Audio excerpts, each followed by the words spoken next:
بنازم به نام بزرگت مجاهد، نترس و صبوری چو فاروق و خالد.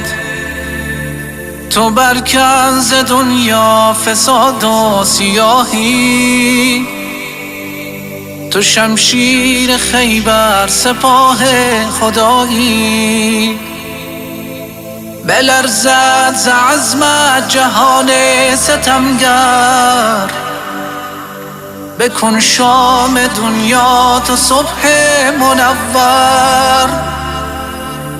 توی مظهر دین، توی عزت ما، توی دفع ظلمت، توی حرمت ما. د دې عصر اتل اسلام پال مجاهد، ختمون کید کفر فساد و ملحد. د سر زور و پسر د شمشیر د عمر،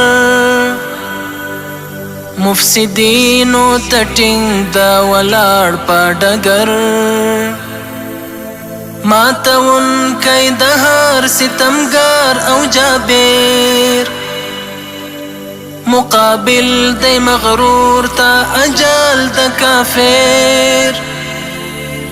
د عزت مساتون کئی دزړو مو دوا، د مظلومو لپاره مسکا د مسکا. نماد شجاعت بزرگ مرد میدان مجاهد، تو هستی نگهبان قرآن. نترسی ز لوم ملامتگری ها، به فضل بزرگ خداوند رحمان. بهادر د لري لوی تاریخ میړنی، د کلونو ورپاتې جګړو کې برای. د ټینګ عزم خوندی مضبوطه مورال، د کفري قانون مخکې د تور او ډال. بنازم به نامت تو سرباز احمد، تو باشی شفای غریبان امت. یقین تا قیامت جهاد است جاری، تو برکن بزن ریشه هر فسادی. زمین را صفا کن ز شرک و ستمگر، بزن فرق دشمن تو الله اکبر.